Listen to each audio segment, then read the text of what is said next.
There are hedge fund managers making $1 million an hour. You know, it's crazy, right? It's money everywhere. It's money in everything. I want to help you. Start your business today. Come join my royal family. Subscribe to Casino is the name.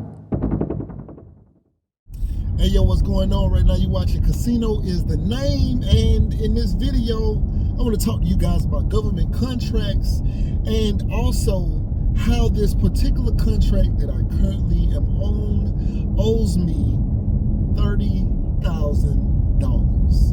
Not only do they owe me $30,000, I have no idea when I'm going to get my money. Okay, so we're going to cover how I ended up in a situation where a contract owes me $30,000. Also, why I don't know when I'm going to get my money. Also, what I've learned from this situation, right?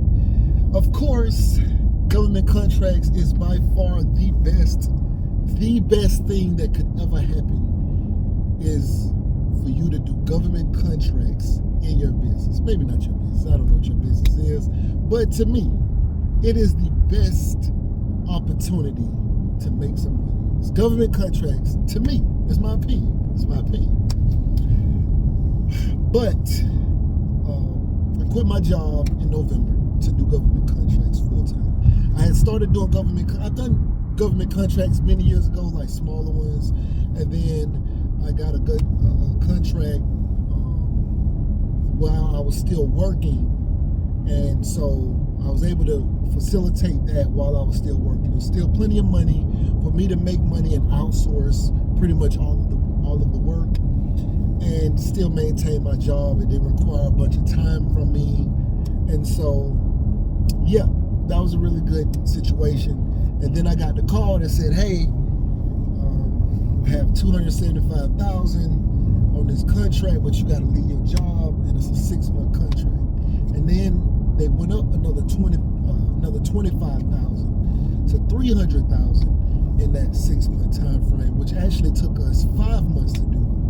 And so if you say 300,000 divided by 6 months is $50,000 a month. So I was making about $50,000 a month, actually more, because remember, I did it in 5 months instead of 6.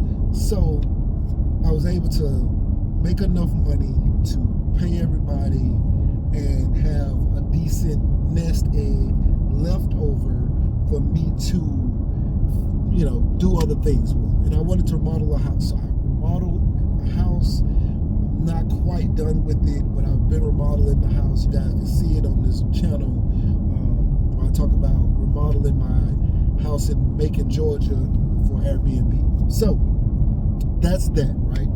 I was doing that. I spent a lot of money down there doing that, but I was planning to I was brought in on a contract, and they needed me to float the contract until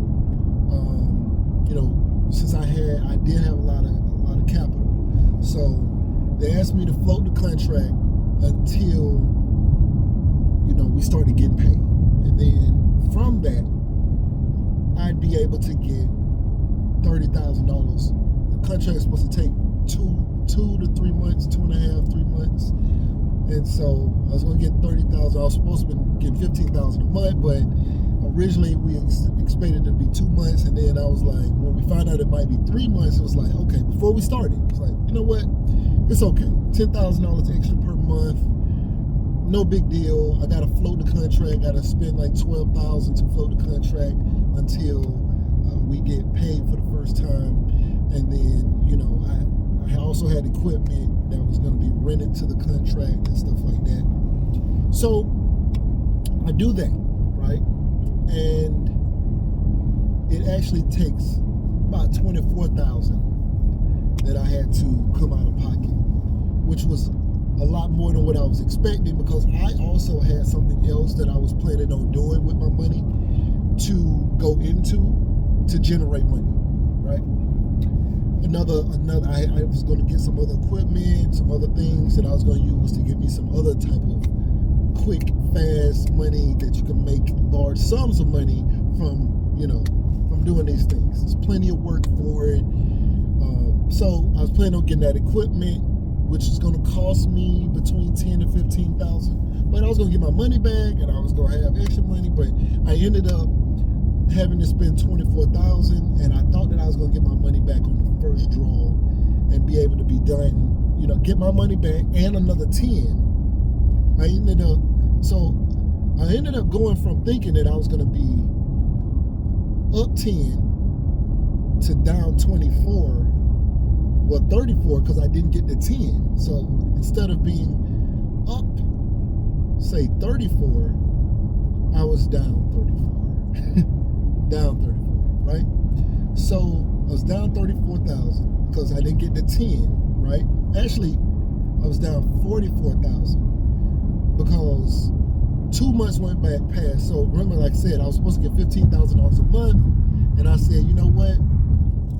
I'll stay at the 30,000 instead of going to 45,000. Since we found out it was supposed to take 3 months, I said, you know what? Don't even worry about it.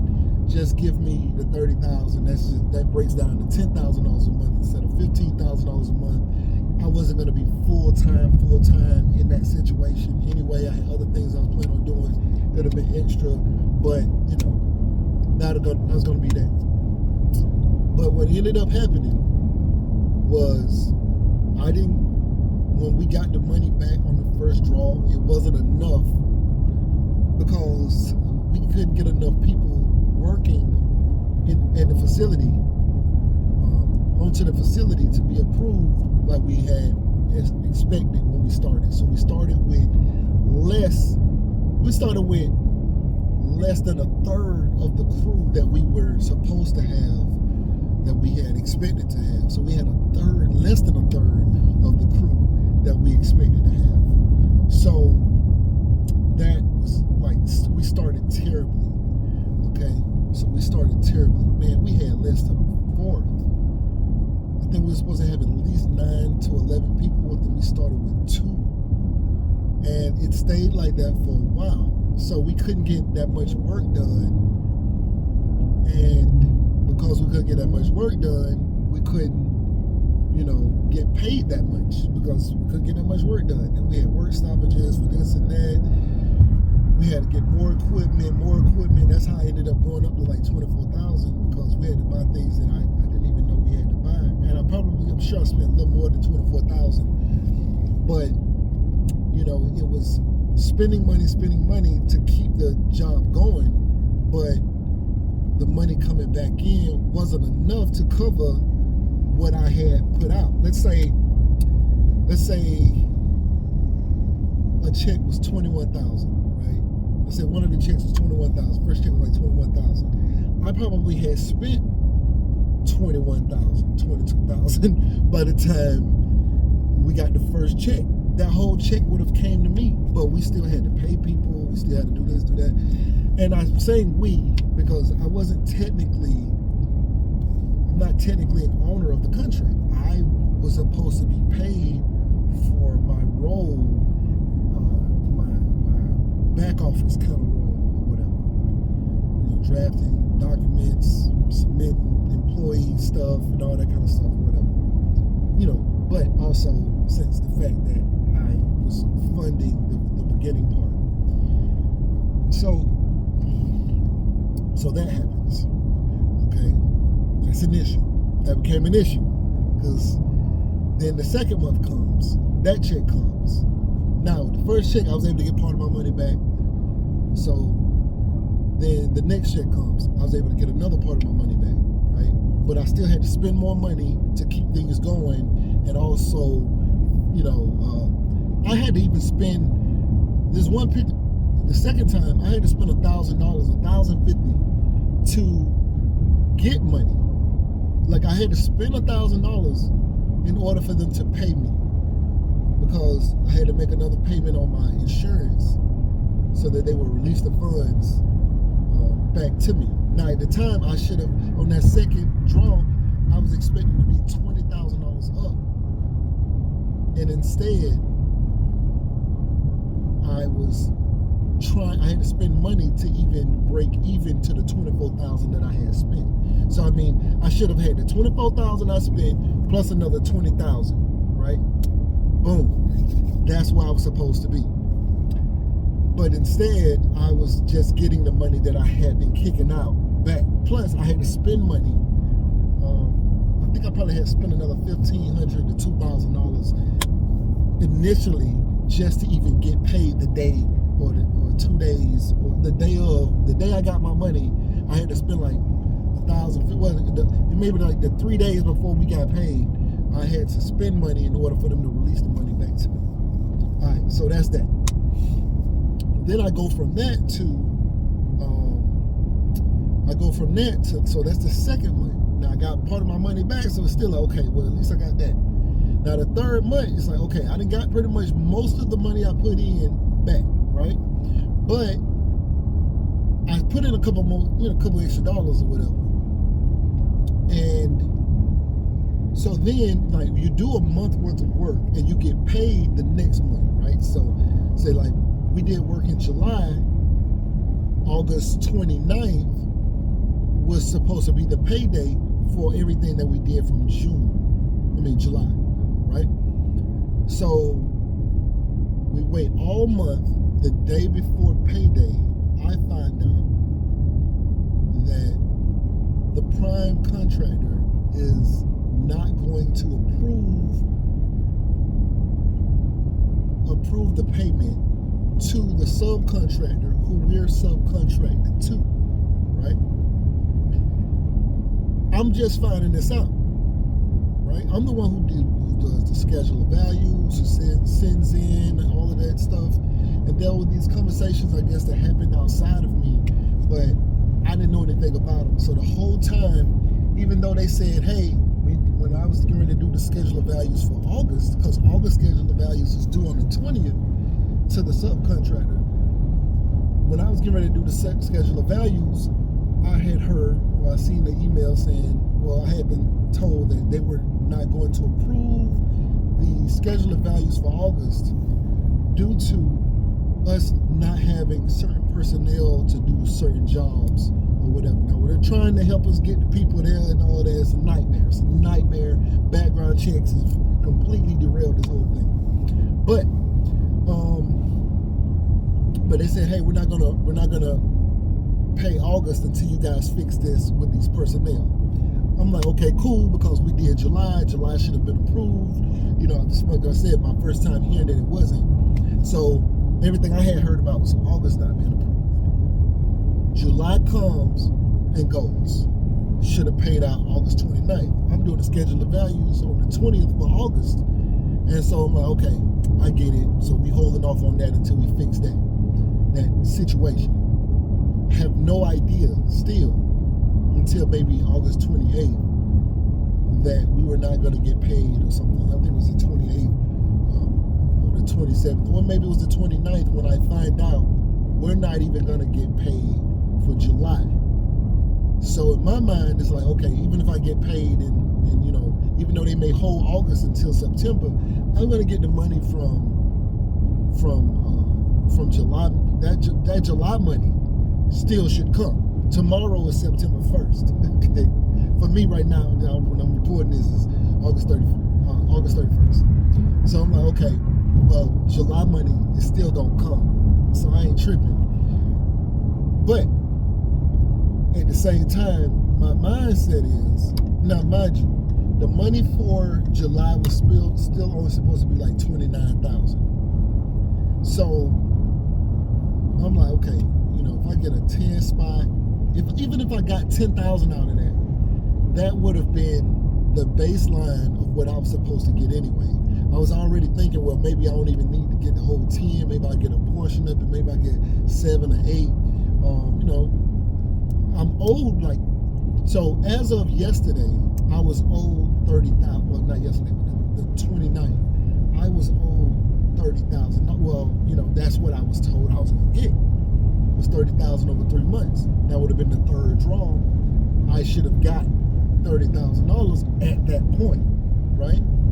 But even then, I'm thinking, you know what? we still need to continue this job, and it's getting better. It's getting better, I think.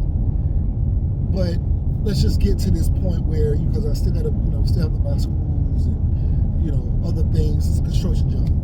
So it's like, okay, well, I ain't tripping. Let me just get, at least I'll have some money that I should have gotten paid. But I would have been $30,000 behind. But at least on the 29th, I'd only be $20,000 behind or $23,000 behind, because that would have been my first time in months receiving new money, right? Because I can't go do the other things that I was going to go do, because my money is tied up in this other thing that was taking too long, because I thought I was going to get my money back in 2 weeks, and it took me 2 months to get the majority of my money back. So I still got to live and stuff like that. This was my investment money, I could have finished the remodel job and at least been renting it out or something. I went, we did this because it's like, okay, well, that's the business, put the money here. And so I'm like, okay, I should have been $30,000 up as of the 29th of August. But I was like, well, at least I'll get like $7,000, whatever, and I have some other money to help float the job, because I can leave some of the money in that account of the $29,000 or so, whatever. No big deal. And what ended up happening was, after doing that, finding out we were not going to be paid for the month of July. And it was me just I was like blindsided by it. Never heard this before. Like I said, other people knew, but the conversation happened outside of me. So the person who needed to know didn't know. I didn't know. So I was completely blindsided. And I have received nothing as far as any kind of income to pay any bills, to do anything. Nothing, no new money in several months. And this was me taking doing the this is my people though. So I'm doing the lookout thing. But, and me and them, we're in the same situation, because the prime has a problem with the sub, and we're subs of the sub. The prime has no problem with us. They have a problem with the sub. They're saying, hey, you guys should never not get paid. You guys should have got paid. What do you mean y'all didn't get paid? So now they're threatening, I guess, to take a portion of the contract from the sub that we're sub to, because they're unable to find adequate people. Like I said, this background check has been a nightmare. So we can't get the people that we need to do a certain particular job. Or it's just been difficult. Everybody we try to get, it's just not been working. They've just been denying access to the facility over and over. It is crazy. So many, I don't know how many packages I've done for people, but we only have 4 or 5 people out there, 5 people. It's been crazy. And so they're saying the prime not paying us is an issue, and that they don't feel like they have adequate support financially or whatever to continue this job. So they're going to take a portion of that portion that would be us away from them.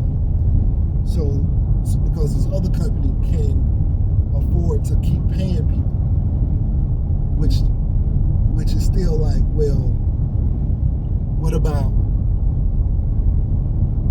our money? What about my money? So at this time, I am owed $30,000 from this particular country. Where am I going to get this money? Right? Where am I going to get this money from? Because if they take this money from the sub that we're sub to, it's nothing that they're going to be able to do about it. I seen the email. They're like, yo, we're just going to take this from you and give it to this labor pool company who can provide bodies to do this job or whatever. There's nothing else available that It's crazy. It's crazy. It's crazy.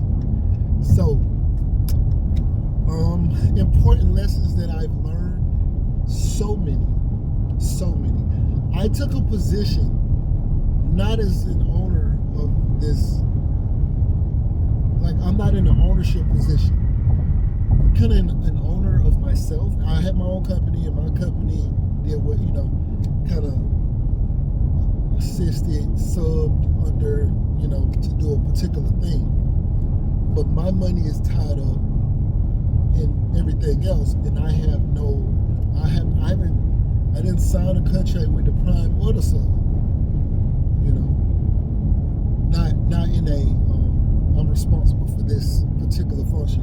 I don't do anything physical labor. That's not my thing. So all the issues are of something else, and I don't have any control of that. And the issues, everybody's issues, are internal to them. And so my takeaway from this is I should never. First of all, I want to be a prime. I don't really want to be a subcontractor anymore. I don't really want to be a subcontractor anymore. But even if I'm a sub, I want to be a sub to the prime. I don't want to be a sub for a sub, because the sub of a prime, to be sub to a sub is extremely crazy, because they can be let go rather easily, or a portion of the contract can be redacted because of lack of performance or whatever. It happens to a prime as well, but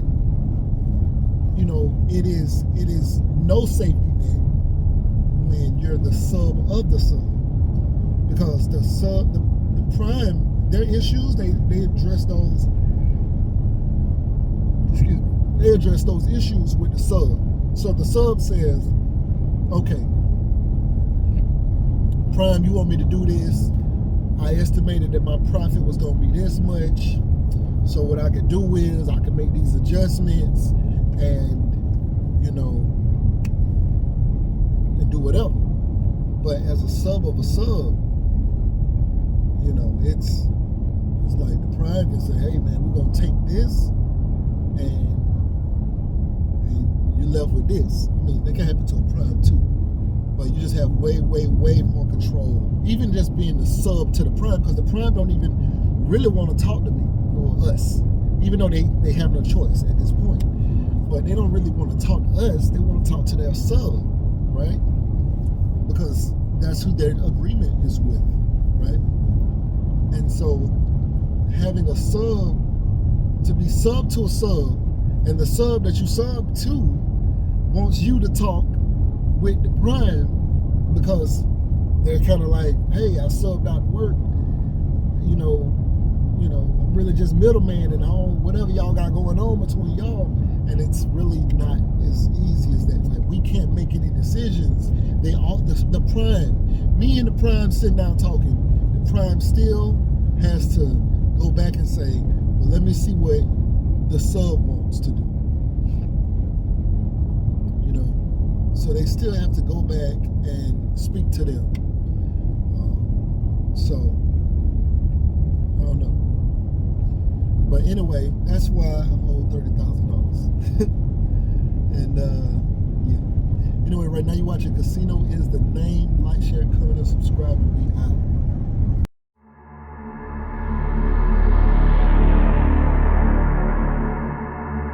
There are hedge fund managers making $1 million an hour. It's crazy, right? It's money everywhere. It's money in everything. I want to help you. Start your business today. Come join my royal family. Subscribe to Casino Is the Name.